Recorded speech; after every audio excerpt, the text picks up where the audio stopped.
teaching on the doctrine of man. மனிதனை குறித்த உபதேசத்துக்கு மீண்டுமாக நாம் செல்வோம். Now, in the great Bible doctrine series, we are now at the point where we are studying the doctrine of man. வேத உபதேசங்களை படித்து வருகிற நாம் இப்போது மனிதனை குறித்த உபதேசத்தை படித்துக் கொண்டிருக்கிறோம். We talked about how man was made. மனிதன் எவ்வாறு உண்டாக்கப்பட்டான் என்பதை நாம் பார்த்தோம். Particularly, we told you that all things concerning the doctrine of man can be put into 3 points literally. அதிலும் குறிப்பாக இதை நான் உங்களுக்கு சொன்னேன்.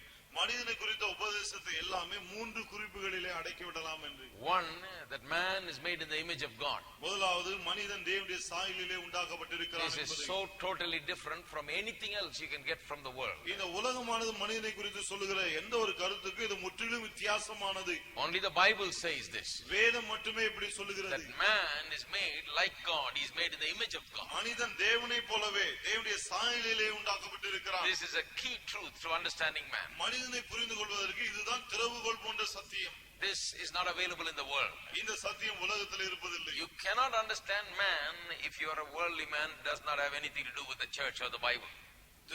வேதத்தை அறியாதவளாய் இருந்தால், சபையை குறித்து அறியாதவளாய் இருந்தால், உலகத்தில் இருக்கிற ஆளாய் இருந்தால் மனிதனை குறித்து இதெல்லாம் புரிந்து கொள்ளவே முடியாது. Because here you get this real truth that man is in the image of God. ஏனென்றால் மனிதன் தேவனுடைய சாயலிலே இருக்கிறான் என்ற மெய்யான சத்தியம் இங்குதான் நமக்கு கிடைக்கிறது. The second truth is about man is this, that he is uniquely made, that he is spirit, soul and body. மனிதனை குறித்த இரண்டாவது காரியம் என்னவென்றால் மனிதன் ஆவி, ஆத்மா, சரீரத்தை உடையவனாக தனித்தன்மை வாய்ந்த விதத்தில் உண்டாக்கப்பட்டிருக்கிறான். This is also something unique to Christian teaching. இதுவும் கிறிஸ்தவ போதனையில் காணப்படுகிற தனித்தன்மையான ஒரு போதனை. The world, the best views of the world take into account only the body and the mind of man. மனிதனை குறித்து உலகத்தில் இருக்கிற கருத்துகள் மனிதன் வெறும் மனமாக அல்லது ஆத்மாவாக இருக்கிறான், சரீரமாக இருக்கிறான் என்று மட்டுமே சொல்லுகிறது. Mind and body, a concept of man. மனிதன் இரு பகுதிகளை உடையவன், மனமும் ஆத்மாவும், மனமும் சரீரம் மட்டுமே உடையவன் என்று சொல்லுகிறது. But the Bible teaches us that man is spirit, soul and body. ஆனால் வேதமும் மனிதன் ஆவி, ஆத்மா, சரீரமாய் இருக்கிறான் என்று போதிக்கிறது. The third thing is that man is made to be free. மூன்றாவது காரியம் மனிதன் சுயாதீனம் உள்ளவனாய் உண்டாக்கப்பட்டிருக்கிறான். And now having broadly laid out these 3 things, we are going into some of these things in detail. இந்த 3 காரியங்களை நாம் எடுத்துரைத்தோம். அவற்றில் சிலவற்றை இப்போது நாம் விவரமாய் பார்த்து வருகிறோம். Now in the coming near future I'm going to talk about the purpose for mankind. வரப்போகிற வாரங்களிலே மனுவர்க்கத்தின் நோக்கத்தை குறித்து நான் பேச போகிறேன். And purpose of man, மனிதனை குறித்த நோக்கம், and the purpose for woman. Purpose for woman. ஆணுக்கான நோக்கம், பெண்ணுக்கான நோக்கம், இவைகளை குறித்து நான் பேச போகிறேன். And only then this doctrine series will be complete. அதன் பிறகுதான் இந்த உபதேசம் முழுமையடையும். But now we've been not talking about this particular aspect of man, the spirit, soul and body, and we've been talking about the body aspect of man. மனிதன் ஆவி, ஆத்மா, சரீரமாய் இருக்கிறான் என்று சொன்னோமே, அதிலே இப்போது மனிதனுடைய சரீரத்தை குறித்து நாம் பார்த்து கொண்டு இருக்கிறோம். That the part called the spirit I've already explained to you. ஆவி பகுதியை ஏற்கனவே நான் உங்களுக்கு விளக்கி விட்டேன். And I've also explained to you the dynamics of the soul. ஆத்மாவை குறித்தும் நான் ஏற்கனவே உங்களுக்கு விளக்கி சொன்னேன். Now we've been looking at the body.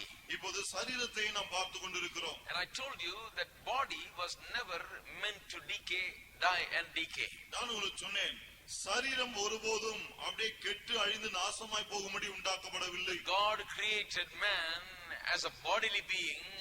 He had a different plan for the body of man. தேவன் மனிதனை சரீரத்தை உடையவனாக உண்டாக்கின போது அந்த சரீரத்துக்காக தேவன் வேறொரு திட்டத்தை வைத்திருந்தார். Now many people think the destiny of the body is the earth. That body just goes back to the earth. இப்போது அநேகர் நினைக்கிறார்கள் இந்த சரீரத்தின் முடிவே இந்த பூமியில தான் இருக்கு, மீண்டும் மண்ணுக்கு அது போகிறது என்று. That is not true. அது உண்மை அல்ல. God had a different destiny. தேவன் அதுக்கு வேறொரு முடிவை வைத்திருந்தார். God wanted to give man a glorious body whereby he could live forever and ever and enjoy all that God has done for him. தேவன் மனிதனுக்கு மகிமையான ஒரு சரீரத்தை கொடுத்திருந்தார். அதன் சரீரத்தை உடையவனாய் இருக்கும்படி உண்டாக்கினான். அதன் மூலமாய் அவன் என்றென்றைக்குமாய் அவன் வாழ்ந்து தேவனுடைய சமூகத்தை அனுபவிக்க வேண்டும் என்று விரும்பினார். Now this truth is not available to us in the first 3 chapters. இந்த சத்தியம் முதல் 3 அதிகாரங்களிலே நமக்கு கிடைப்பதில்லை. When we read the creation of man and the fall of man, this is not available.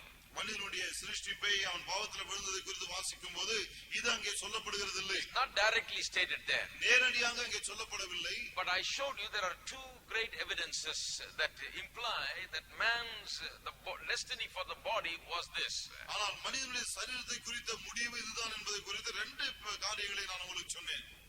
There are two evidences. ரெண்டு ஆதாரங்கள் இருக்கிறது நான் சொன்னேன். One is the truth about healing.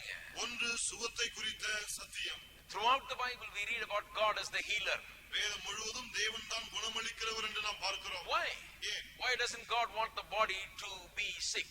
ஏன் தேவன் இந்த சரீரம் வியாதியா இருக்க கூடாது என்று விரும்புகிறார்? The idea is never did God intend for the body to be sick. இந்த சரீரம் வியாதியா இருக்க வேண்டும் என்று தேவன் ஒருபோதும் எண்ணினதே கிடையாது. The fall brought sickness and pain to the body. ஆனால் பாவத்தில் விழுந்தபோதுதான் வியாதியையும் வலியையும் அது கொண்டு வந்தது. So now God is healing and helping us in our body. ஆக இப்போது தேவன் நம்முடைய சரீரத்தை குணமாக்கி அந்த விதத்திலே அதற்கு உதவி செய்கிறார். But one day this whole body is going to be changed into a glorified body. ஆனால் ஒரு நாளிலே இந்த சரீரம் முழுவதுமே மகிமை அடைந்த சரீரமாய் மாற்றப்படும். So the evidence of healing is the first one. ஆக முதலாவது ஆதாரம் குணமாகுதல்.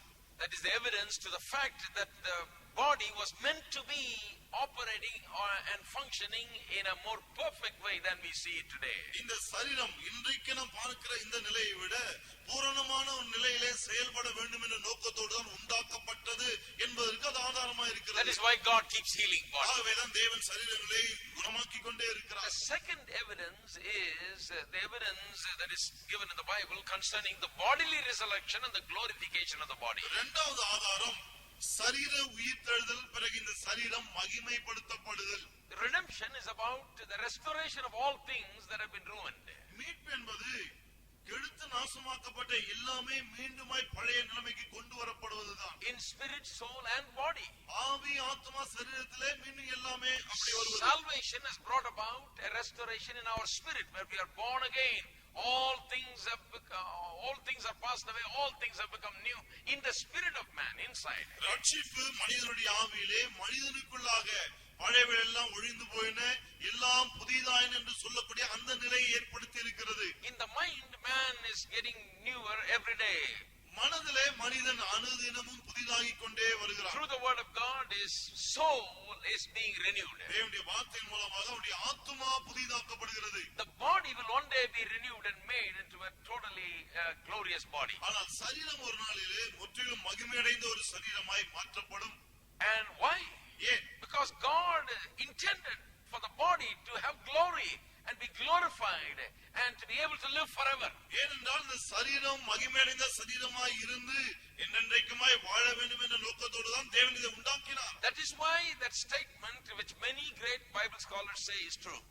ஆகவேதான் பல வேத வல்லுநர்கள் சொல்லுகிற அந்த காரியம் உண்மையா இருக்கிறது. They say that if man had not eaten of the tree of the knowledge of good and evil and ate of the tree of life, he would have, as he ate of the tree of life every day, he would have become glorified even in his body and lived in God's presence and God's glory என்ன சொல்லுகிறார்கள்? மனிதன் நன்மை தீமை அறியத்தக்க விருட்சத்தின் கனியை புசியாமல் ஜீவ விருட்சத்தை அனுதினம் புசித்திருந்தால் அவன் நாளுக்கு நாள் மகிமையின் மேல் மகிமை அடைந்து அவன் சரீரமே மகிமை அடைந்து மாறி இருக்கும் என்று சொல்கிறார்கள். So I presented two evidences. ஆகவே இந்த ரெண்டு ஆதாரங்களை நான் உங்களுக்கு கொடுத்தேன். I'm going to work on the third one today. இன்றைக்கு மூன்றாவது ஆதாரத்தை நாம் பார்க்க போகிறோம். And this is quite important. இது மிகவும் முக்கியமான ஒன்றா இருக்கு. This is really getting into it. இப்போதான் உள்ள நுழைகிறோம் நாம. Now turn with me to Romans chapter 8. ரோமர் நிருபம் 8ஆம் அதிகாரம். Let me read to you from verse 10 onwards. 10ஆம் வசனத்திலிருந்து நான் உங்களுக்கு வாசிக்கிறேன். If Christ is in you, the body is dead because of sin, but the spirit is life because of righteousness. மேலும் கிறிஸ்து உங்களில் இருந்தால் சரீரமானது பாவத்து நிமித்தம் மரித்ததாயும் ஆவியானது நீதி நிமித்தம் ஜீவனுள்ளதாயும் இருக்கும். Now he says, if Christ is in you, சொல்லுகிறார் கிறிஸ்து உங்களில் இருந்தால். he's talking to believers, விசுவாசிகளிடம் பேசுகிறார். those people in whom Christ lives. கிறிஸ்து வாழ்ந்து கொண்டிருக்கிறாரே அந்த மக்களிடம் பேசுகிறார். So he says Christ is in you. அவர்களை பார்த்து சொல்லுகிறார் கிறிஸ்து உங்களுக்குள் இருக்கிறார். What does that person look like when Christ is in him? கிறிஸ்து உள்ளே இருக்கும்போது அந்த மனிதன் எப்படிப்பட்டவராய் இருக்கிறார்? This is very important for us to understand because we all have Christ in us. We are all believers. இதை நாம் புரிந்து கொள்வது மிக முக்கியம். ஏனென்றால் விசுவாசிகளாகிய நம்ம எல்லாருக்குள்ளும் கிறிஸ்து இருக்கிறார். It says two things about the man in whom Christ lives. கிறிஸ்து உள்ளே வாழ்கிற மனிதனை குறித்து ரெண்டு காரியங்களை இந்த வசனம் சொல்லுகிறது. His spirit is alive, it says. ஒன்று, அவனுடைய ஆவியானது ஜீவனுள்ளதா இருக்கிறது. Because of righteousness. நீதியின் நிமித்தம். His spirit is alive.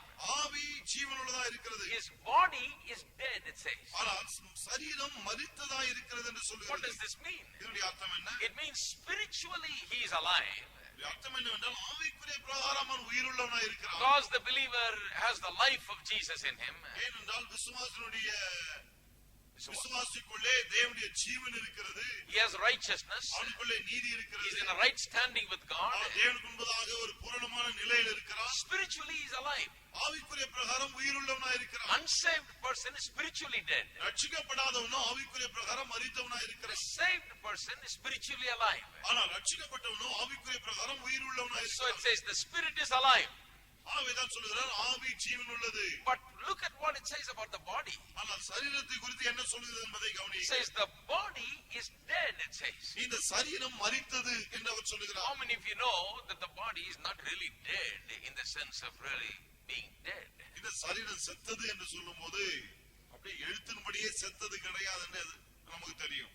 We are after all alive in the body. சரீரத்தில் நாம் எல்லாரும் உயிரோடு தான் இருக்கிறோம். None of us are dead, otherwise we wouldn't be sitting here. நம்மள யாருமே செத்து போய் விடவில்லை. செத்து போய் தான் இங்க உட்கார்ந்து கொண்டு இருக்க So முடியாது. you need to understand what the Bible says when it says the believer's body is dead. ஆகவே விசுவாசியின் சரீரம் செத்தது என்று வேதம் சொல்லும்போது என்ன அர்த்தத்தில் சொல்லுகிறது என்பதை நாம் கவனிக்க In வேண்டும். what way is the believer's body dead? எந்த விதத்திலே விசுவாசியின் சரீரம் செத்ததா இருக்கிறது? The believer's body is dead in the sense that it has the symptoms of the fall still. விசுவாசியின் சரீரம் செத்ததா இருக்கிறது எந்த விதத்திலே? பாவத்தில் விழுந்ததே அதனுடைய அறிகுறிகள் இன்னமும் இந்த சரீரத்தில் இருக்கிறது. அந்த விதத்திலே செத்ததா இருக்கிறது. As a result of the fall, பாவத்தில் விழுந்ததன் விளைவாக not only spiritual death happened, physical death also entered into the world. ஆவிக்குரிய மரணம் ஏற்பட்டது மட்டுமல்ல, சரீர மரணமும் உலகத்துக்குள்ளே வந்தது. Romans 5:12 says that. ரோமர் 5:12 அதை சொல்கிறது. One man sin entered into the world and through sin death. ஒரே மனுஷனாலே பாவமும் பாவத்தினாலே மரணமும் உலகத்திலே பிரவேசித்தது. So sin brought death. ஆகவே பாவம் மரணத்தை கொண்டு வந்தது. Spiritually and physically. ஆவிக்குரிய பிரகாரமாக சரீர பிரகாரமாக. But the saved people have been made spiritually alive. ஆனால் ரட்சிக்கப்பட்டவர்களோ ஆவிக்குரிய பிரகாரம் அவர்கள் ஜீவனை பெற்றிருக்கிறார்கள். But still we have to one day die in our body. ஆனால் இன்னமும் ஒரு நாளிலே நம்முடைய சரீரத்திலே நாம் சாக வேண்டியிருக்கிறது. That is why it says that the body is dead. ஆகவே தான் சொல்லுகிறது சரீரம் செத்ததா இருக்கிறது. But there is a second way in which the body is truly dead. ஆனால் சரீரம் இன்னொரு விதத்திலே மெய்யாகவே செத்ததா இருக்கிறது. And that is very important because that is where the dynamics of spiritual life can be understood. அது மிகவும் முக்கியம். அப்பொழுதுதான் ஆவிக்குரிய ஜீவியத்தின் ஆற்றல்களை நாம் புரிந்து கொள்ள முடியும். Not only because the body dies, is it a body of death? சரீரம் சாகக்கூடிய சரீரமா இருக்கிறதுனாலே அது செத்த சரீரம் என்று சொல்லப்படுவது மட்டுமல்ல. The body is dead because the body cannot spiritually function and do things, do holy deeds without some assistance and help from the Holy Spirit. It is not a spiritual body. இந்த சரீரம் ஆவிக்குரிய சரீரம் அல்ல. ஆகவே பரிசுத்த ஆவியானுடைய உதவி இல்லாமல் பரிசுத்தமான எந்த ஒரு காரியத்தையும் இந்த சரீரமானது செய்ய முடியாது. ஆகவே அந்த விதத்தில் செத்ததா இருக்கிறது. In its natural state, the body cannot live a holy life. இயற்கை பிரகாரமாக இந்த சரீரமானது பரிசுத்தமுள்ள ஒரு வாழ்க்கை வாழ முடியாது. In its natural state, the body cannot live and please God. இயற்கையிலே இந்த சரீரமானது தேவனுக்கு பிரியமான ஒரு வாழ்க்கை வாழ முடியாது. Why? ஏன்? Because this body is a body of death or a dead body. இந்த சரீரம் சாவுக்கு ஏதுவான அல்லது செத்த சரீரமா இருக்கிறது. That is why Jesus said the spirit is willing but the flesh is weak. ஆகவே தான் இயேசு சொன்னார் ஆவி உற்சாகம் உள்ளதுதான் சரீரமோ பலவீனம் உள்ளது என்று. How many of you realize the spirit is always willing but the flesh is always fighting against it? எத்தனை பேர் சொல்லுகிறீர்கள் ஆவி எப்போதும் உற்சாகமா இருக்கு ஆனா அந்த மாம்சம் தான் எப்போதும் போராடுகிறது என்று. The flesh always wants to do the things of the flesh. இந்த மாம்சம் எப்போதுமே மாம்சத்துக்குரிய காரியங்களை செய்ய விரும்புகிறது. The flesh always wants to do things in a carnal way. மாம்சம் எப்போதுமே மாம்சீகமாய் காரியங்களை செய்ய முயற்சிக்கிறது. We need to understand the body really. சரீரத்தை நாம் மெய்யாகவே புரிந்து கொள்ள வேண்டும். And then only we will understand how the Holy Spirit comes and functions in the body and helps the body and directs it in the direction of fulfilling God's good pleasure. அதை புரிந்து கொள்ளும் போதுதான் எப்படி பரிசுத்த ஆவியானவர் இந்த சரீரத்தை வழிநடத்தி அவரே நேரடியாக வழிநடத்தி தேவனுடைய நோக்கங்களை இது நிறைவேற்றும்படி செய்கிறார் என்பதை நாம் புரிந்து கொள்ள முடியும். The body in and of itself cannot live a spiritual life. சரீரமானது தானாக சுயமாக ஆவிக்குரிய ஜீவியம் செய்ய முடியாது. Just think about that. But எண்ணி பாருங்க. The body is always fighting us spiritually. சரீரம் எப்போதுமே ஆவிக்குரிய பிரகாரமாய் போராடி கொண்டே இருக்கிறது. It wants to fulfill the lusts of the flesh. அதாவது மாம்சத்தின் இச்சைகளை அது நிறைவேற்ற விரும்புகிறது. Now there is not a person here that is so spiritual that is not drawn to the lust of the flesh. மாம்சத்தின் இச்சைகளினாலே நான் இழுக்கப்பட்டதே இல்லை. அந்த அளவுக்கு நான் ஆவிக்குரியவன் என்று சொல்லக்கூடிய ஆள் யாருமே கிடையாது. Everybody is awfully quiet. ரொம்ப அமைதியா இருக்கீங்க. It's a reality. அது உண்மைதான். When I got saved, I thought then I will have no more inclination towards evil things, bad things. நான் ரட்சிக்கப்பட்ட போது நான் யோசித்தேன், இனி பாவ காரியங்கள்லாம் வந்து நம்ம இழுக்க போவதில்லை, அது பக்கமா நம்ம போக போவதில்லை என்று. No chance. சான்ஸே கிடையாது. Because I'm saved now. ஏன்னா இப்ப நான் ரட்சிக்கப்பட்டிருக்கேன். Usually we Pentecostal folks say we are saved spirit, soul and body. வழக்கமா பெந்தகோஸ்து ஆட்கள் என்ன சொல்லுவாங்க, ஆவி ஆத்மா சரீரத்துல நாம ரட்சிக்கப்பட்டோம்ன்றாங்க. So we thought we never had any problem, any battle in our spirit, soul and body. ஆகவே நான் யோசித்தேன், இனி ஆவி ஆத்மா சரீரத்துல எந்த பிரச்சனையும் கிடையாது, போராட்டமும் கிடையாது. I thought salvation meant that the spirit and the soul, my mind and my body were in total and complete cooperation with God, doing the will of God. நான் யோசித்தேன், ரட்சிப்புக்கு பிறகு என்னுடைய ஆவி, என்னுடைய மனம், அதாவது இந்த ஆத்மா பிறகு சரீரம் எல்லாமே ஒன்றாய் இணைந்து ஒத்துழைத்து தேவனுடைய சித்தத்தை நிறைவேற்றும் செய்யும் என்று. Many years later only I solved the problem. இந்த பிரச்சனையே பல வருடங்கள் கழித்து தான் நான் தீர்க்க முடிந்தது. I never learnt it in so many years being in the church. சபையில அத்தனை வருடங்கள் இருந்தும் அதை நான் கற்றுக்கொள்ளவில்லை. I learnt only in my spirit all things are new. ஆவியிலே மட்டும்தான் எல்லாம் புதிதாக இருக்குது என்று அறிந்து கொண்டேன். Even my mind had wrong things in it. என்னுடைய மனதில கூட தவறான காரியங்கள் இருந்தது.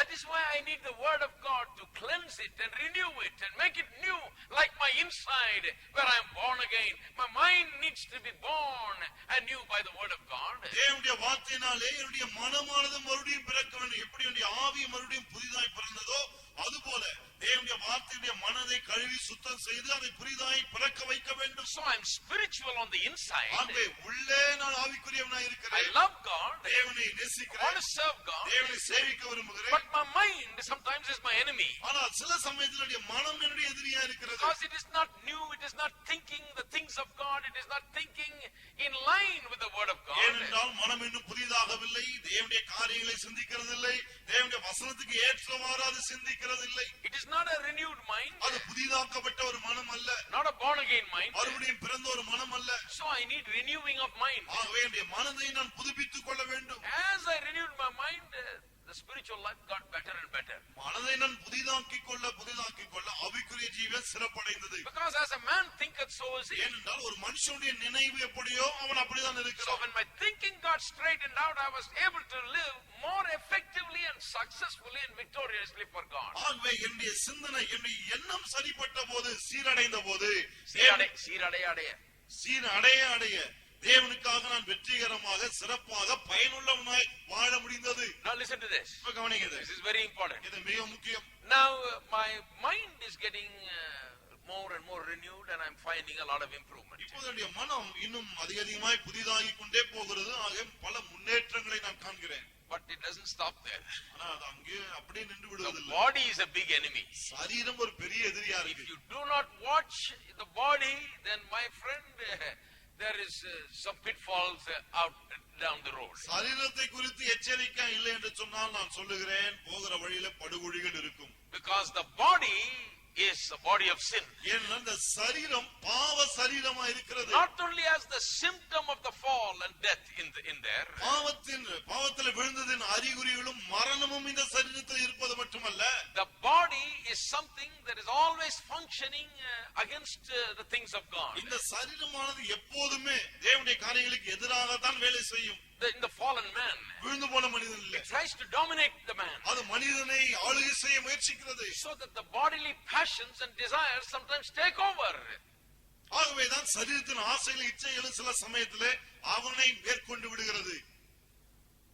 And people begin to obey the bodily, fleshly desires. பிறகு மக்கள் சரீரத்தின் ஆசைகளுக்கு விருப்பங்களுக்கு இணங்க ஆரம்பிக்கிறார்கள். And when you do that, அப்படி செய்யும்போது spiritual life is in confusion.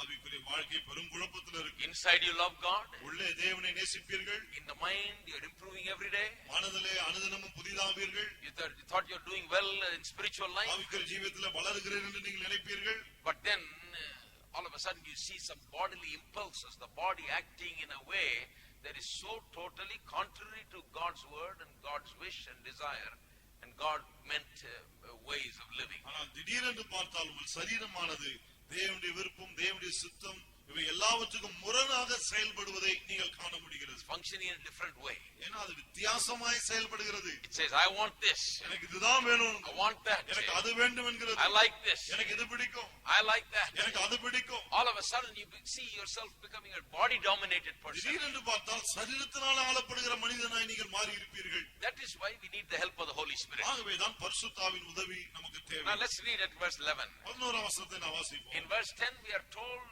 the believers are told that their spirit is alive, the body is dead. 10ஆம் வசனம் என்ன சொல்கிறது?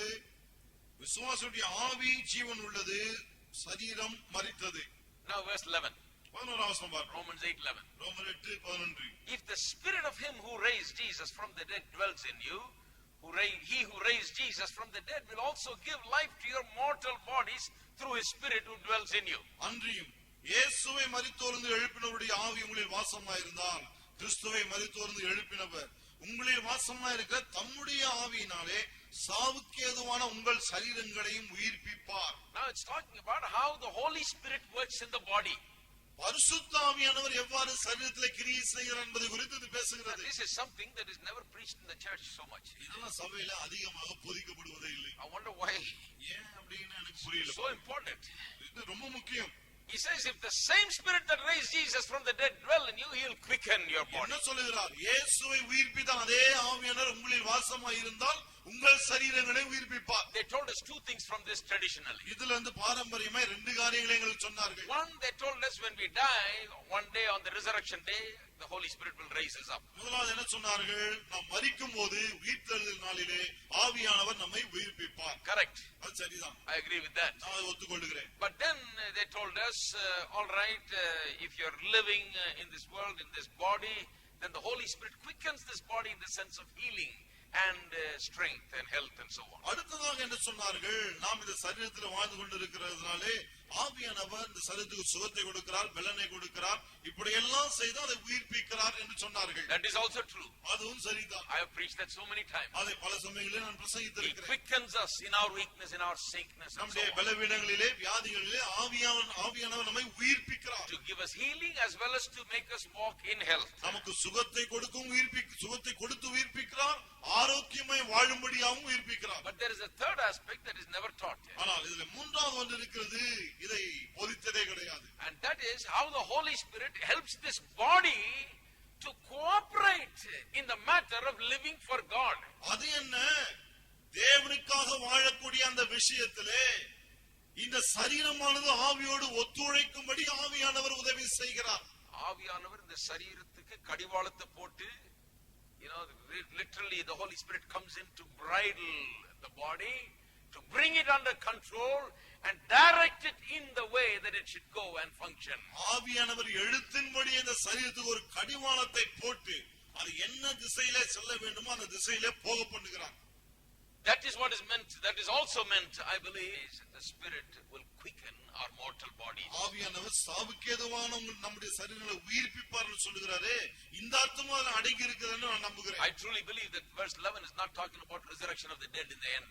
மரித்தோர் உயிர்த்தல் கடைசி நடக்குமே, அதை குறித்து மட்டும் அந்த வசனம் பேசவில்லை என்று அதை குறித்து பேசவில்லை என்று நான் நம்புகிறேன். There are other verses that are talking about. அதை குறித்து பேசுகிற வசனங்கள் வேறு பல I இருக்கிறது. believe in the resurrection of the dead. மரித்தோரின் உயிர்த்தெழுதலை நான் நம்புகிறேன். Here it is talking about our mortal body, not a dead body, mortal body, the body that can physically die, is now being quickened by the Spirit. இங்கே செத்து போன சரீரங்களை குறித்து பேசவில்லை, சாவுக்கு ஏதுவான சரீரங்களை குறித்து பேசுகிறது.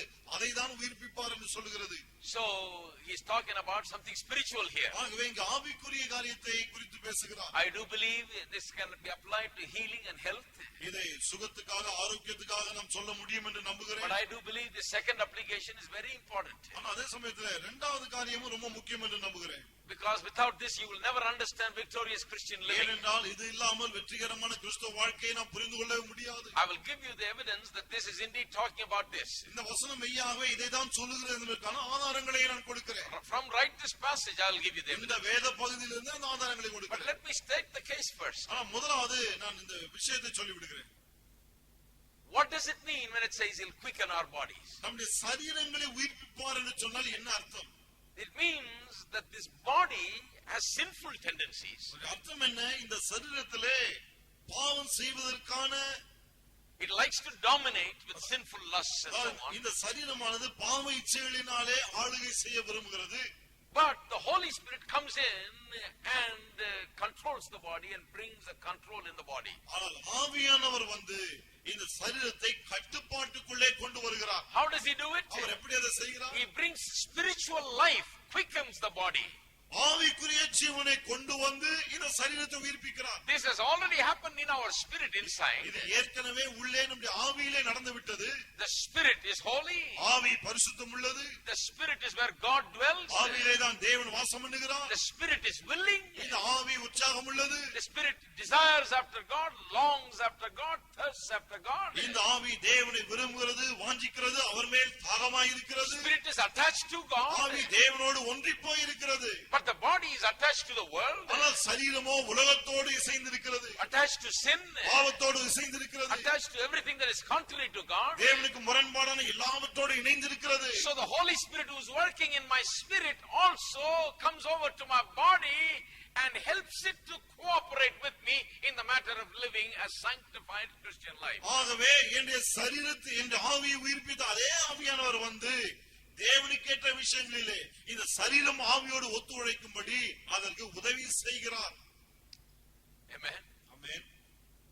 How many of you know you cannot live a truly sanctified life and bring the body under control without the help of the Holy Spirit? பரிசுத்தாவை கொண்டு வந்து பரிசுத்தம் உள்ள ஒரு வாழ்க்கை வாழவே முடியாது. Do you have to bring the body under control? சரீரத்தை கட்டுப்பாட்டுக்குள்ள கொண்டு வரதான் வேண்டுமா? See, a lot of people are living in this body but don't understand this body. நிறைய பேர் பாருங்க இந்த சரீரத்துல வாழ்ந்து கொண்டிருந்தாலும் சரீரத்தை புரிந்து கொள்வதில்லை. Many people's future has been ruined by this body. அநேகருடைய எதிர்காலமே இந்த சரீரத்தினாலே கெட்டு போயிருக்கிறது. Many people have ended up in jail because of the body. அநேகர் சரீரத்தினாலே ஜெயிலுக்கு போயிருக்காங்க. Because they did what the body wants to done. ஏனென்றால் சரீரம் என்ன செய்யணும்னு சொல்றதோ அதை அப்படியே செஞ்சாங்க. They're slaves of the body. சரீரத்துக்கு They அடிமைகளானார்கள். never understood what it means to bring the body under control. இந்த சரீரத்தை கட்டுப்பாட்டுக்குள்ளே கொண்டு வருவது என்றால் என்ன என்பதை அவர்கள் புரிந்து கொண்டதில்லை. Can the body be brought under control? இந்த சரீரத்தை நாம் கட்டுப்பாட்டுக்குள்ளே கொண்டு வர முடியுமா? I believe for an unsaved person it is impossible. நான் என்ன நம்புகிறேன், ரட்சிக்கப்படாத ஆனாலும் அது முடியவே முடியாது. He can try with all of his natural abilities, with education, with refinement, he can try to keep it under, but it is impossible. அவன் தன்னுடைய கல்வி போன்ற மற்ற எந்த காரியங்களை வைத்து எவ்வளவுதான் முயற்சித்தாலும் சரி அவனால் முடியாது. That is why in the world we see people saying, well, no matter who the person is, brother, there are some weaknesses here. ஆவேதான் உலகத்தில் சொல்றாங்க இல்லையா, ஆளே அதாவது எவ்வளவு பெரிய நல்ல ஆளா இருந்தா கூட கொஞ்சம் பலவீனங்கள் இருக்குது, அவ்வளவுதான். It's accepted fact. அது வந்து எல்லாரும் ஏற்றுக்கொள்ளுகிற ஒரு உண்மை. That after all you cannot live successfully with this body. இந்த சரீரத்தை கொண்டு வெற்றிகரமா வாழ முடியாது. The world admits that. உலகமே அதை ஒத்துக்கொள்ளுகிறது. They can't do it. ஒன்னும் செய்ய முடியாது. But the Holy Spirit gives help to the believers. ஆவியானவரோ விசுவாசிகளுக்கு உதவி செய்கிறார். If the believer can use the help of the Holy Spirit every day, day by day, one day at a time, the believer can live successfully. விசுவாசிகள் பரிசுத்தாவின் உதவியை பயன்படுத்திக் கொண்டால் ஒவ்வொரு நாளாக அவர்கள் வெற்றிகரமாக வாழ முடியும். Should the body be brought under control? இந்த சரீரத்தை நாம் கட்டுப்பாட்டுக்குள்ளே கொண்டு வரத்தான் வேண்டுமா? Have you ever heard the idea? இன்றைக்கு அது இப்படிப்பட்ட ஒரு எண்ணத்தை குறித்து நீங்க Some of கேள்விப்பட்டீங்க. you are sitting here thinking, well, I went to church, nobody talked about this. சில யோசித்துக் கொண்டே இருக்கலாம், நான் சபைக்கு போயிருக்கேன் ஆனா இது போல யாரும் போதித்ததில்லை என்று. You see, but this is very important. அது ரொம்ப முக்கியமான விஷயம். Listen to what Paul says. Pavul என்ன சொல்றார் என்பதை கவனியுங்கள். In another place he says, I put my body under. இன்னொரு இடத்துல அவர் சொல்லுகிறார், நான் என் சரீரத்தை கீழ்ப்படுத்துகிறேன் என்று. Have you read that? வாசித்தீங்களா? He says, I put my body under. நான் என் சரீரத்தை கீழ்ப்படுத்துகிறேன். How does he put on body under? எப்படி அவர் சரீரத்தை கீழ்ப்படுத்துகிறார்? With the help of the Holy Spirit. பரிசுத்தாவின் துணையை கொண்டு, உதவியை கொண்டு. You cannot of your own put the body under. நீங்களாகவே சரீரத்தை கீழ்ப்படுத்த முடியாது. Your body will overcome you if you do not avail the help of the Holy Spirit. பரிசுத்தாவின் உதவியை நீங்கள் நாடாவிட்டால் உங்கள் சரீரம் உங்களை மேற்கொள்ளும். He puts the body under with the help of the Holy Spirit. பரிசுத்தாவின் உதவியை கொண்டு நாம் நம்முடைய சரீரத்தை கீழ்ப்படுத்துகிறோம். Now listen to verse 12. 12 வசனத்தை கவனியுங்கள். Now you know verse 10 says, body is dead, spirit is alive. 10 வசனம் சொல்கிறது, சரீரம் மரித்தது, ஆவி ஜீவன் உள்ளது என்று. 11th verse says, even though the body is dead, the Holy Spirit is coming and quick. Now in verse 10 when it says the body is dead, it means it's dead spiritually. 10 வசனத்திலே சரீரம் செத்தது என்று சொல்லும்போது ஆவிக்குரிய விதத்திலே சரீரம் செத்தது என்று அவர் சொல்லுகிறார். That means it is unable to live spiritually. The body is unable to live spiritually. It's dead. அதன் அர்த்தம் என்ன? இந்த சரீரம் செத்ததா இருக்கபடியால் ஆவிக்குரிய பிரகாரம் அதனாலே ஜீவனோடு இருக்க முடிவதில்லை. It cannot live spiritually. ஆவிக்குரிய பிரகாரமாய் அதனால் ஜீவிக்க முடியவில்லை. That's why spiritual life sometimes is difficult. ஆகவே சில சமயத்தில் ஆவிக்குரிய வாழ்க்கை கடினமாக இருக்கிறது. But when you understand the body and the help of the Holy Spirit, it's not difficult. ஆனால் பரிசுத்தாவின் துணையை கொண்டு சரீரத்தை பற்றி புரிந்து கொண்டால் அது கடினமே கிடையாது. So listen carefully. ஆகவே நன்றாக கவனியுங்கள். The body is dead. சரீரம் செத்தது, Dead spiritually. ஆவிக்குரிய பிரகாரமாய் செத்தது, Unable to live spiritually. ஆவிக்குரிய பிரகாரமாய் அதனால் வாழ முடியவில்லை. But verse 11 says the Holy Spirit comes and helps the body to become spiritual also. ஆனால் 11 வசனம் சொல்லுகிறது, சரீரம் ஆவிக்குரிய பிரகாரமாகவும் ஜீவனோடு இருக்க ஆவியானவர் வந்து அதுக்கு உதவி செய்கிறார் என்று. So that the body will cooperate with our spirit. அப்பொழுதுதான் இந்த சரீரம் நம்முடைய ஆவியோடு கூட ஒத்துழைக்கிறது. Will live a holy life. பரிசுத்தமாய் நம்ம வாழ முடிகிறது. Now listen to verse 12. இப்போது 12 வசனத்தை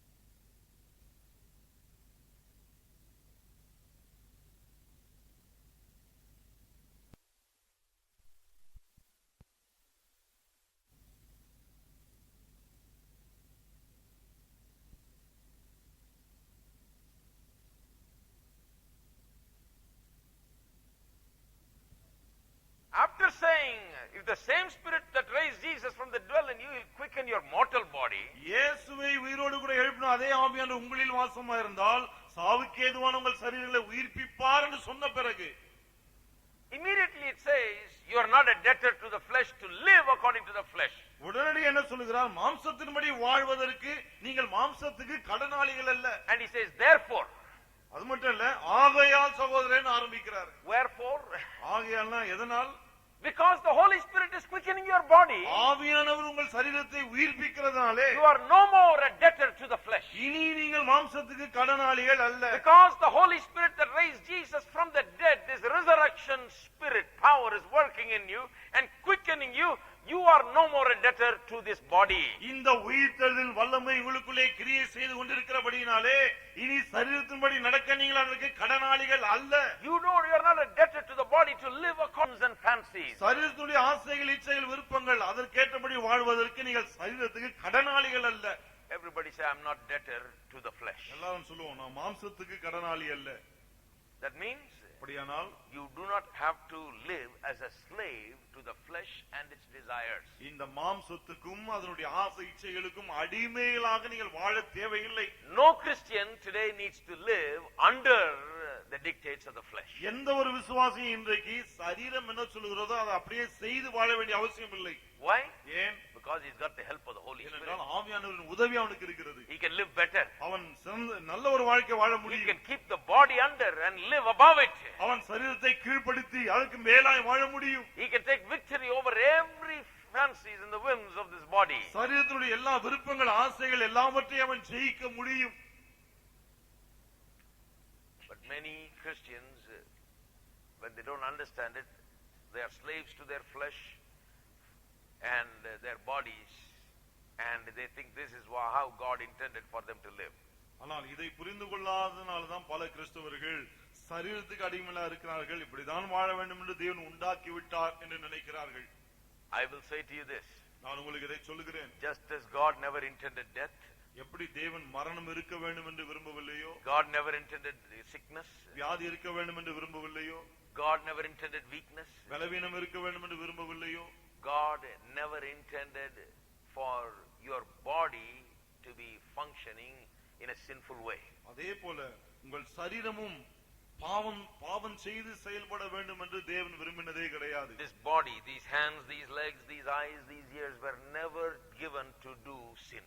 நம்முடைய கண்களும் காதுகளும் கைகளும் கால்களும் பாவம் செய்யும்படி கொடுக்கப்படவே இல்லை. These were given to do the work of God. இவைகள் எல்லாம் தேவனுடைய வேலை செய்யும்படி கொடுக்கப்பட்டவை. To do the will of God. தேவ சித்தத்தை நிறைவேற்றும்படியாய். To live for God. தேவனுக்காக வாழும்படியாக To கொடுக்கப்பட்டவை. honor God with this.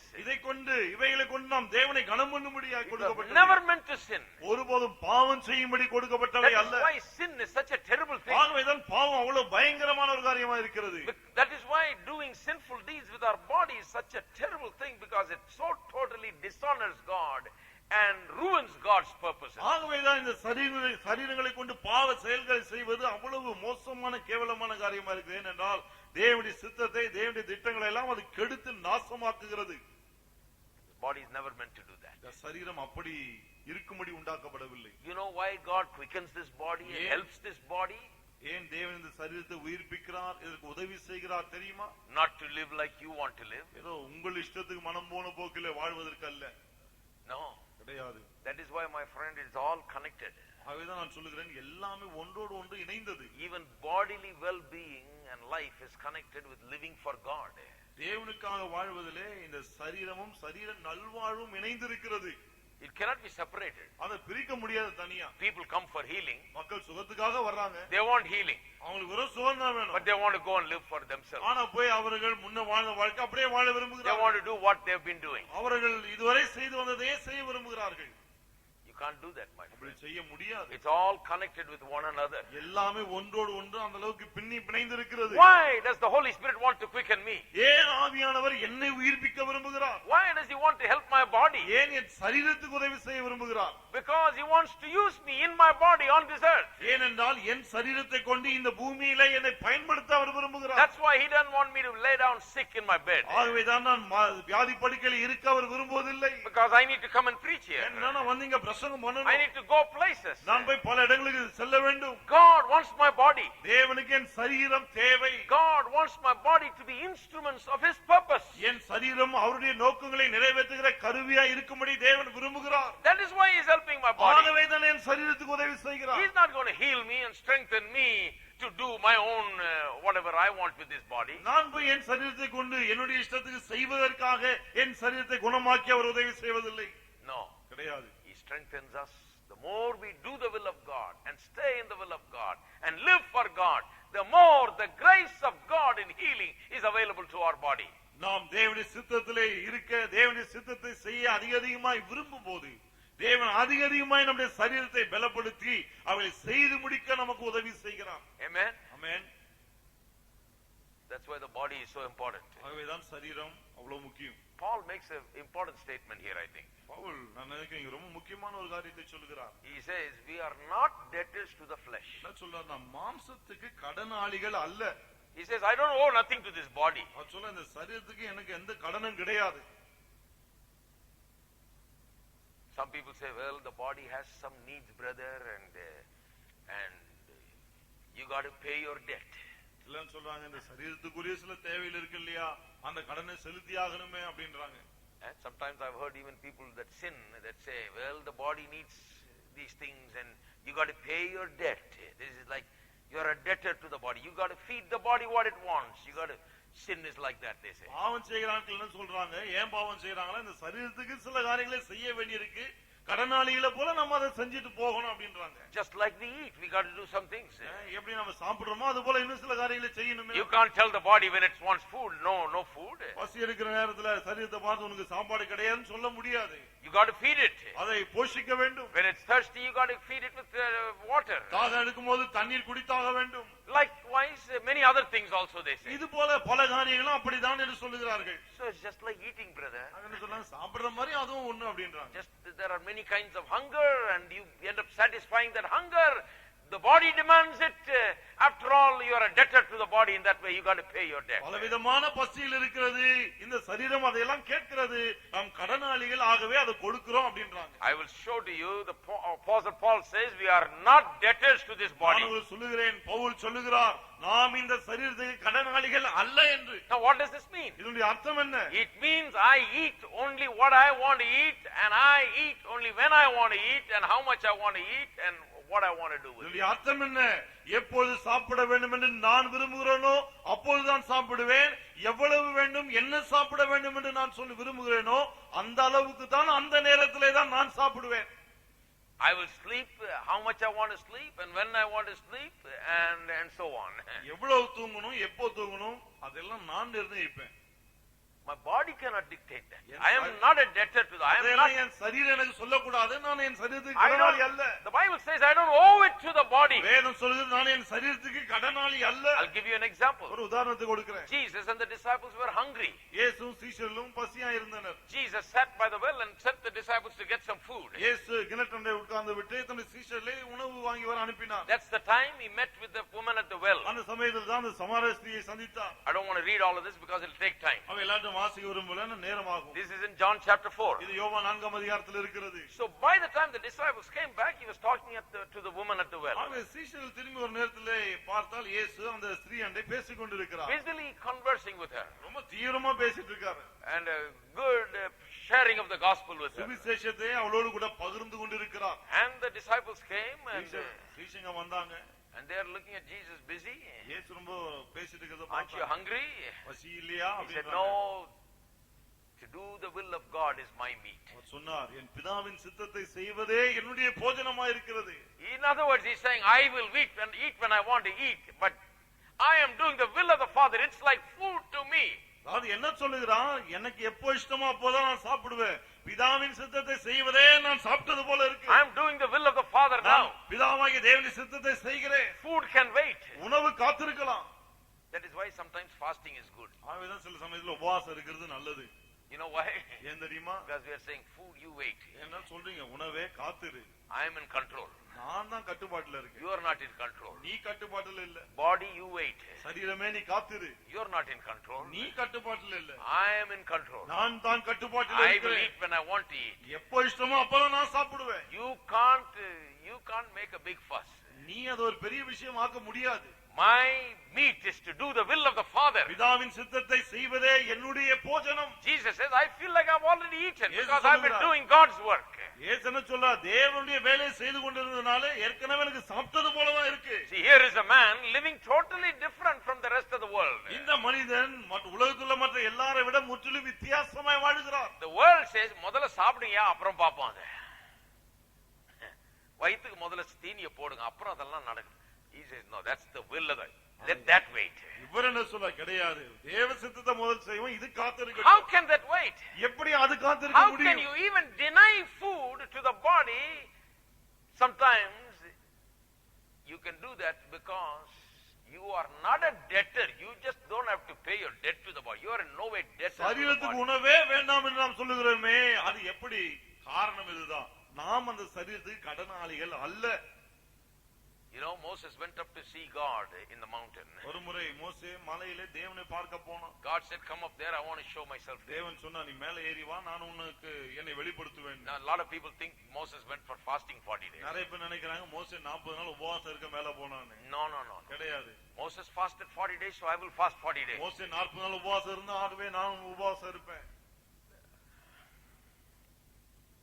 Moses didn't fast for 40 days. மோசே 40 நாட்கள் உபவாசம் இருக்கல. He just went up there. மேல போனான் மலையில. He forgot to eat. சாப்பிட மறந்து போனான். You know why? ஏன் தெரியுமா? Because he was busy with God. ஏன்னா தேவனோட அவ்வளவு பிஸியா How இருந்தான். many of you know if God is there right there with you and you're looking at God, you would never feel hungry. எத்தனை பேர் தெரியும்? தேவன் கூட இருந்து தேவனையே நம்ம பார்த்தோம்னா பசி இதெல்லாம் ஒண்ணுமே தெரியாது. In that state and condition, you'll never feel like eating. அப்படிப்பட்ட ஒரு நிலைமையில சாப்பிடவே தோணாது. Fasting is in many ways like that. உபவாசம் பல சமயங்கள்ல இப்படிதான் இருக்கு.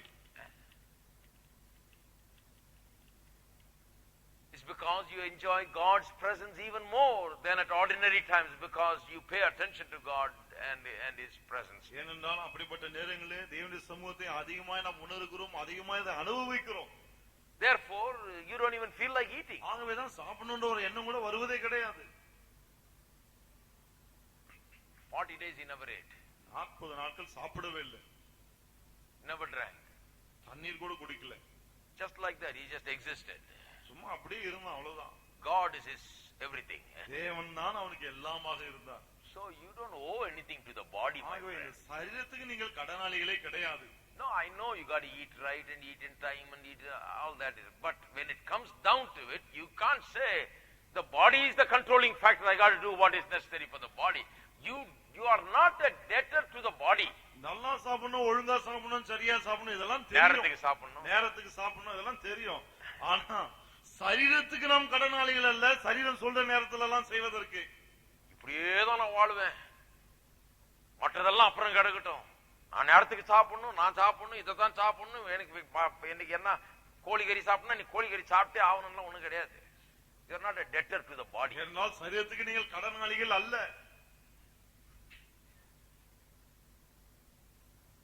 Jesus was praying in Gethsemane. இயேசு கெத்செமனேயிலே ஜெபித்துக் கொண்டிருந்தார். He said to the disciples, pray with me 1 hour. சீஷர்களை பார்த்தா 1 மணி நேரம் என் கூட சேர்ந்து ஜெபம் பண்ணுங்கன்னு. And he came back and looked at them, they're sleeping. திரும்ப வந்து பார்த்தா எல்லாம் தூங்கிட்டு இருக்காங்க. He said, can you not pray with me 1 hour? கேக்குறார், 1 மணி நேரம் உங்களால் விழித்திருக்க முடியாதா? You see, these are body ruled men. இவங்களா சரீரத்தினாலே ஆளப்படுகிறவர்கள். They say sleep first, pray later. என்ன சொல்றாங்க இவங்க? முதல் தூக்கம், அடுத்ததுதான் The ஜெபம். body wants sleep now, I'll pray later. சரீரம் இப்போ தூங்கணும்னு சொல்லுது, ஆகவே நான் அப்புறம் The ஜெபம் body is பண்றேன். asking for sleep, so I'll give it sleep. சரீரம் தூங்குன்னு சொல்லுது, ஆகவே நான் தூங்குறேன். Jesus said, no, you tell the body when to sleep. இயேசு என்ன சொல்றாரு? எப்போ தூங்கணும் நீ சரீரத்துக்கு சொல்லு. When you're ready to sleep, you lay down and close your eyes. Next moment, you should be asleep. தூங்க ஆயத்தமா இருந்தா படுத்து கண்ணு மூடினா உடனே தூங்கிடணும். Amen? Amen. That's a true believer. அதுதான் உண்மையான விசுவாசி. Everybody say amen. ஆமென் சொல்லுங்க பாருங்க. நான் தூங்க போறேன்னு போய் படுத்தா கண்ணு மூடினா தூக்கம் next minute. If the body says sleep, I don't have to sleep. சரீரம் போய் தூங்குன்னு சொல்றதுனால நான் தூங்க No, I தேவையில்லை. understand you need so much sleep for the body normally and you need to sleep at a certain time and so on. அது சரீரத்துக்கு இத்தனை மணி நேரம் தூக்கம் தேவை, குறிப்பிட்ட நேரத்துல தூங்கணும், இதெல்லாம் எனக்கு தெரியுது. But the thing is, you cannot be a body ruled person. You cannot feel like a debtor to the body and live indebted to the body all the time and be controlled and dominated by the body. ஆனால் விஷயம் என்னவென்றால் சரீரத்துக்கு ஒரு கடனாளி போல இருந்து கொண்டு அது சொல்வதையெல்லாம் செய்து கொண்டு அதனாலே கட்டுப்படுத்தப்படக்கூடாது. If you do that, அப்படி செய்தால் in other things also you'll be a debtor to the body. மற்ற விஷயங்களிலும் நீங்கள் சரீரத்துக்கு கடனாளிகளா If in இருப்பீர்கள். food you feel indebted to the body, உணவிலே நீங்கள் கடனாளிகளை போல இருந்தால், if in sleep you are indebted to the body, தூக்கத்திலே கடனாளியை போல இருந்தால், and I'll tell you, my friend, there are much greater issues that will come your way. You'll feel indebted to the body to give it what the body needs, and you will not be able to say no. பிறகு நான் உங்களுக்கு சொல்லுகிறேன், அதை விட பெரிய காரியங்கள் வரும்போது சரீரத்துக்கு நான் கடனாளி என்று நீங்கள் உணர்ந்து அதை மறுக்க முடியாமல் அப்படியே அதை செய்து விடுவீர்கள். I don't have to talk about these things openly. இந்த காரியங்களை ரொம்ப வெளியரங்கமா பேச நான் விரும்பல. We can understand it. அதெல்லாம் நம்மால் புரிந்து கொள்ள But முடியும். this is what it's coming down to. ஆனா இங்கதான் வருது அதெல்லாம். See, this is spiritual life. இதுதான் ஆவிக்குரிய வாழ்க்கை. We're talking about how to handle ourselves. எப்படி நம்மை நாமே சமாளிப்பது, கட்டுப்படுத்துவது, How to live. எப்படி வாழ்வது, How to overcome sin. எப்படி பாவத்தை மேற்கொள்வது, How to be victorious. எப்படி வெற்றி பெறுவது. The Bible says, வேதம் சொல்லுகிறது, you as a believer, your spirit is alive, விசுவாசிகளாகிய உங்களுடைய ஆவி ஜீவனுள்ளதா இருக்கிறது. but your body is not spiritual, it's spiritually dead. ஆனா உங்க சரீரம் ஆவிக்குரியதல்ல, ஆவிக்குரிய பிரகாரம் மரித்திருக்கிறது. It has no spiritual inclination in it, it has only earthly inclination. ஆவிக்குரிய விஷயங்களை செய்ய வேண்டும் என்ற ஆசை அது கிடையாது, பூமிக்குரிய காரியங்களை தான் செய்ய விரும்புகிறது. Therefore, verse 11 says, the Holy Spirit who raised Jesus from the dead is giving you power, quickening you to bring the body in line with your spirit. ஆகவேதான் 11ஆம் வசனம் சொல்லுகிறது, இயேசுவை உயிர்ப்பித்த அந்த ஆவியானவர் இந்த சரீரத்தை உயிர்ப்பித்து உங்களுடைய ஆவி விரும்புவதை செய்வதற்கு ஏற்றவாறு அதை இணைத்து கொண்டு வருகிறார் என்று. Controlling the body. சரீரத்தை கட்டுப்படுத்துகிறார். By the help of the Holy Spirit you can bring the body under and make it do what you want to do rather than doing what the body wants you to do. பரிசுத்தாவின் உதவியை கொண்டு இந்த சரீரத்தை நீங்கள் கீழ்ப்படுத்தி சரீரம் என்ன சொல்கிறதோ அதை செய்வதை விட்டுவிட்டு நீங்கள் என்ன சொல்லுகிறீர்களோ அதை செய்யும்படி சரீரத்துக்கு சொல்லுகிறீர்கள். Amen. Amen. And because you can do that with the help of the Holy Spirit, now you are no more indebted to the body. பரிசுத்த ஆவியின் உதவியை கொண்டு நீங்கள் அப்படி செய்கிறதுனால இனி நீங்கள் சரீரத்துக்கு கடனாளிகள் அல்ல. To live according to the dictates of the body, you are not a debtor to just go the direction this says go. சரீரம் சொல்லுகிற பாதையில் எல்லாம் செல்வதற்கு நீங்கள் சரீரத்துக்கு கடனாளிகள் அல்ல. Lift up your hands and say this with கரங்களை me. வைத்து சொல்லுகிறது I am not a debtor to my body. நான் என் சரீரத்துக்கு கடனாளி அல்ல. I do not have to live according to the dictates of my body. என் சரீரம் சொல்லுகிறபடி எல்லாம் நான் வாழ வேண்டிய அவசியம் இல்லை. I am not obligated to this body. நான் இந்த சரீரத்துக்கு கடன்பட்டவன் அல்ல. I do not obey this body. இந்த சரீரத்துக்கு நான் கீழ்ப்படிவதில்லை. The body obeys the Holy Spirit. இந்த சரீரம் ஆவியானவர் கீழ்ப்படிகிறது. The body is under the control of the Holy இந்த Spirit. சரீரம் ஆவியானுடைய கட்டுப்பாட்டில் இருக்கிறது. The Holy Spirit is helping me in the body. சரீரத்திலும் ஆவியானவர் எனக்கு உதவி செய்கிறார். Hello. Hello, Are you there? இருக்கீங்களா? Now, to learn these things, I went across the 7 seas, literally. இந்த காரியங்களை கற்றுக்கொள்ள எழுத்தும்படி 7 கடல் கடந்து நான் போயிட்டு வந்தேன். எவ்வளவு செலவு பண்ணிட்டு போய் கத்துட்டு வந்து உங்களுக்கு சொல்லிட்டு இருக்கிறேன். நீங்க இவ்வளவு சுலபமா புடிச்சுக்கிறீங்க. You are getting it so easily. அவ்வளவு ஈஸியா நீங்க புரிந்து கொள்கிறீங்க. Nobody told me this. யாரும் எனக்கு இதை சொன்னதே I கிடையாது. did not know which book to get and read. எந்த புத்தகம் வாங்கி படிக்கிறதுன்னு கூட எனக்கு தெரியாது. Those days you go into the bookstores, there was only 4 rows. அந்த நாட்கள்ல புக் ஸ்டோர்ல போனீங்கன்னா 4 வருஷம் தான் இருக்கும். And most of the good ones are not there.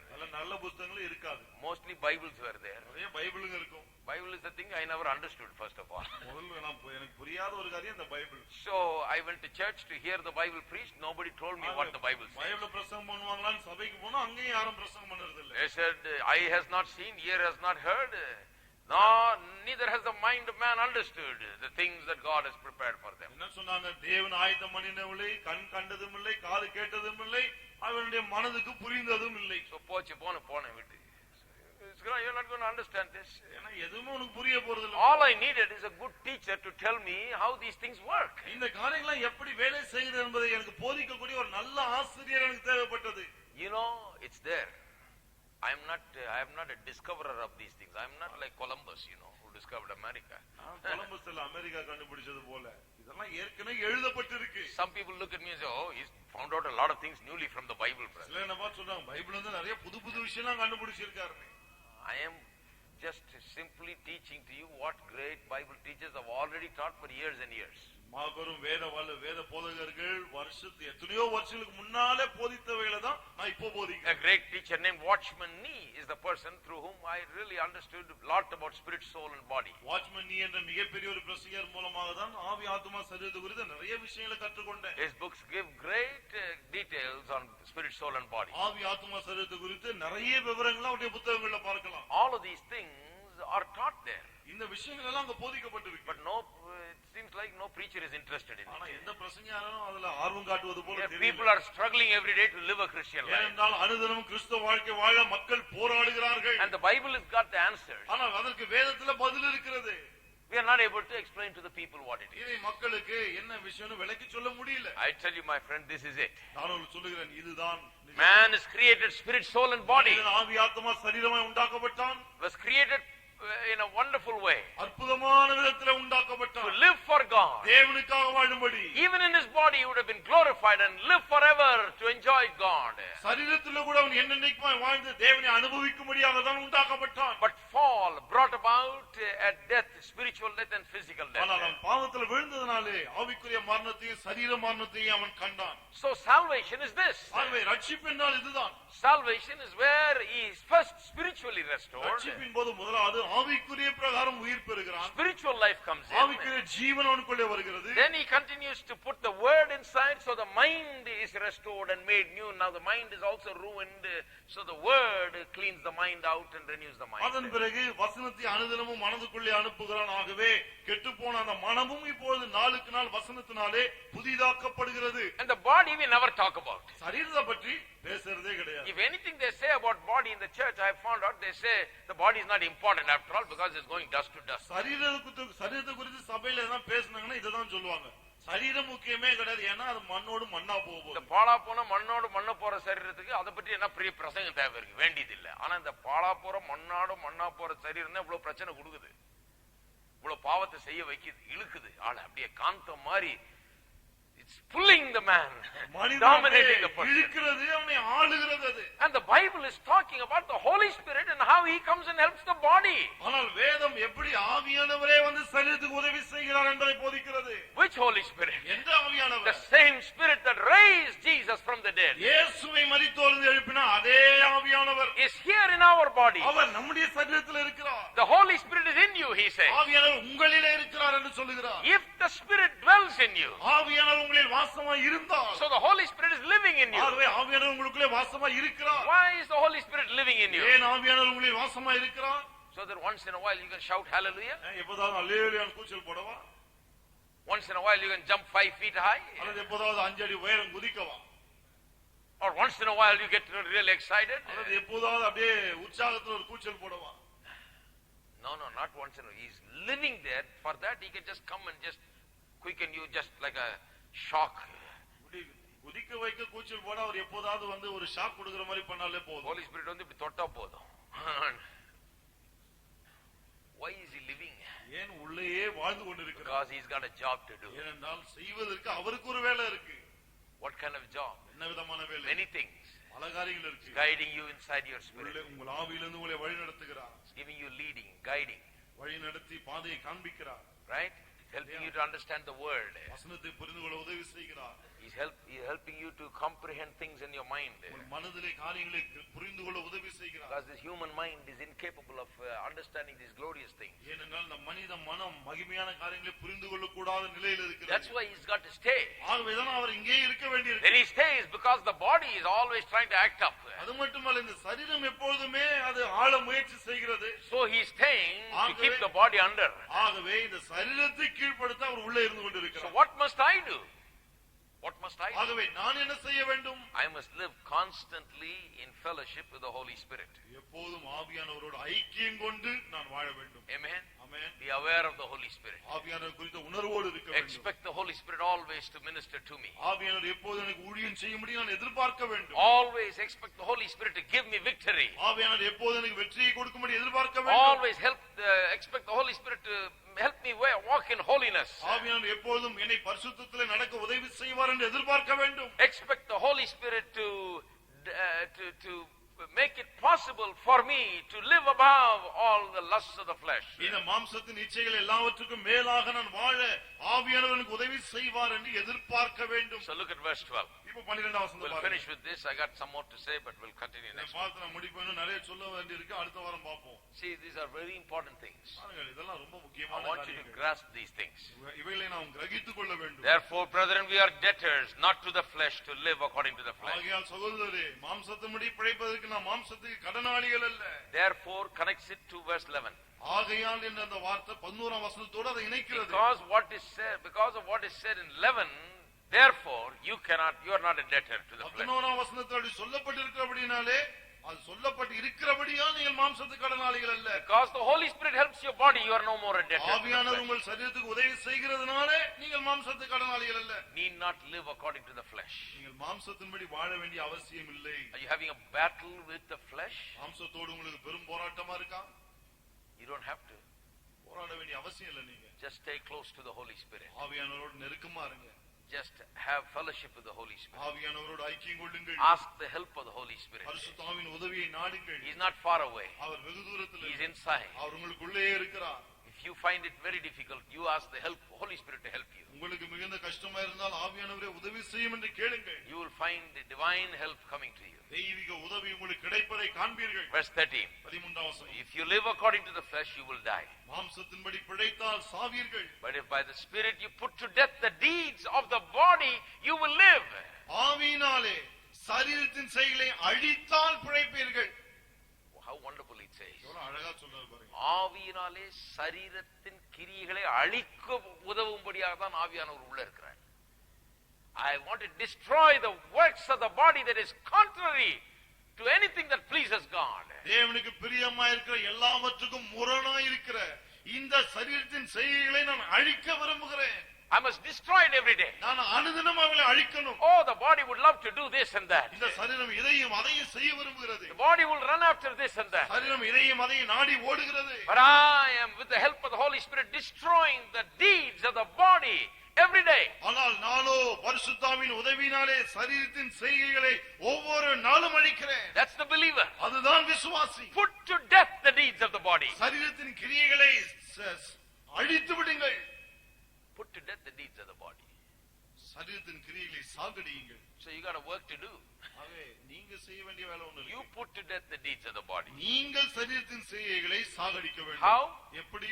With the help of the Holy Spirit. ஆவியானவரின் உதவியை கொண்டு. That's the problem. அதான் பிரச்சனை. When we were growing up, we thought we just let go and let God. நாங்க வளர்ந்து வந்தப்ப என்ன யோசிச்சோம்? நாம ஒண்ணுமே செய்ய வேண்டியதில்லை, ஆண்டவரே எல்லாத்தையும் பார்த்துப்பார். கர்த்தர் எல்லாம் பார்த்துக்குவார். கர்த்தர் நம்ம அப்படிலாம் செய்ய விட மாட்டார் brother. But then I found out I got to get to know how it works. அப்புறம் தான் கண்டுபிடிச்சேன் இதெல்லாம் எப்படி வேலை செய்யுது. Because I found out some of the most holy people do some of the worst things. அப்பதான் நான் மனசுல ரொம்ப பெரிய people that look very spiritual do a lot of nonsense. பார்ப்பதற்கு ரொம்ப பெரிய பரிசுத்தவான்கள் போல இருந்த ஆட்கள் சில ரொம்ப கேவலமான வேலையெல்லாம் செஞ்சிட்டு இருந்தாங்க. But the thing is this. ஆனா anybody could do that. இதை யார் வேணாலும் செய்ய முடியும். When you don't understand how these things work. எப்படி இந்த காரியங்கள் எல்லாம் வேலை செய்கிறது என்பதை அறிந்து கொள்ளாவிட்டால் then you fall into all those pitfalls. பிறகு இந்த படுகொலிகள் எல்லாம் நீங்கள் விழ நேரிடும். When you understand how it works. அதெல்லாம் எப்படி வேலை செய்கிறது என்பதை புரிந்து கொண்டால் you are at a great advantage because you know how to seek the help of the Holy Spirit. நீங்கள் சாதகமான நிலையில் இருக்கீங்க. ஏன்னா ஆவியானவருடைய உதவி எப்படி நாடுவது என்பது உங்களுக்கு தெரியும். And this help the Holy Spirit never denies. இந்த உதவியை ஆவியானவர் ஒருபோதும் மறுப்பதே இல்லை. That is why he is called the great helper. ஆகவேதான் ஆவியானவர் நம்முடைய உதவியாளர் என்று அழைக்கப்படுகிறார். Comforter means helper. தேற்றரவாளன் சொன்னா உதவி செய்கிறவர்னு அர்த்தம். Helper. உதவி செய்கிறவர். Everybody say the Holy Spirit is my helper. எல்லாரும் சொல்லுவோம் ஆவியானவர் எனக்கு உதவி செய்கிறவர். My helper. எனக்கு உதவி செய்கிறவர். My helper. எனக்கு உதவி செய்கிறவர். Isn't that wonderful that any time you can just look to the Holy Spirit and say, help me Lord, he is ready there to help. எந்த சமயம் நீங்க அவரை பார்த்து ஆண்டவரே எனக்கு உதவி செய்யும் என்று சொன்னால் போதும் அவர் உதவி செய்கிறார். But if you think you are capable on your own, ஆனா நீங்க நானே சமாளிச்சுக்கிறேன் அப்படின்னா then you are not availing this supernatural help. பிறகு இயற்கைக்கு அப்பாற்பட்ட அந்த உதவியை நீங்கள் பெறாமல் விட்டு விடுகிறீர்கள்.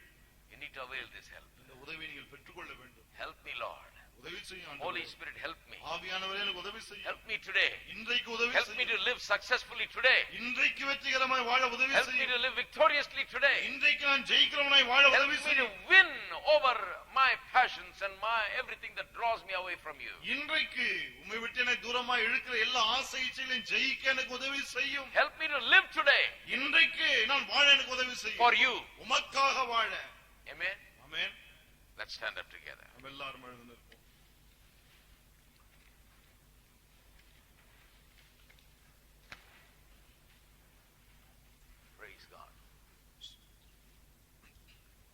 How many of you think this helped you a little bit to understand what's happening? The body must be really understood. சரீரத்தை நாம் மெய்யாகவே புரிந்து கொள்ள வேண்டும். Why did God give us the body? ஏன் தேவன் நமக்கு சரீரத்தை கொடுத்திருக்கிறார்? See, we pay no attention to the body, but God gave us the body, and the Holy Spirit is helping the body also. சரீரத்துக்கு நாம் தான் கவனம் செலுத்துவதில்லை, ஆனால் தேவன் இந்த சரீரத்தை நமக்கு கொடுத்திருக்கிறார். ஆவியானவர் இந்த சரீரத்துக்கு உதவி செய்கிறார். So the body, in my estimate, is very important because the Holy Spirit has come down to dwell with me and help me in the matter of this body. இந்த சரீரத்தின் விஷயத்துல ஆவியானவருக்கு உதவி செய்ய எனக்குள்ளே வந்து தங்கி இருக்கிறபடினால என்ன பொறுத்தவரையில இந்த சரீரம் ரொம்ப முக்கியமான ஒன்று. Unless I understand this, I cannot live victoriously. இதை நான் புரிந்து கொள்ளாவிட்டால் என்னால் வெற்றிகரமாய் வாழ முடியாது. Let's pray. நாம் ஜெபிப்போம். Thank you, Jesus. Father God, in the name of Jesus, we come. பிதாவாகிய தேவனே, இயேசுவின் நாமத்தில் உம்முடைய வருகிறோம். Oh, we commit these words into our hearts. வார்த்தைகளை உள்ளங்களில் அர்ப்பணிக்கிறோம். May the Spirit of God unfold and implement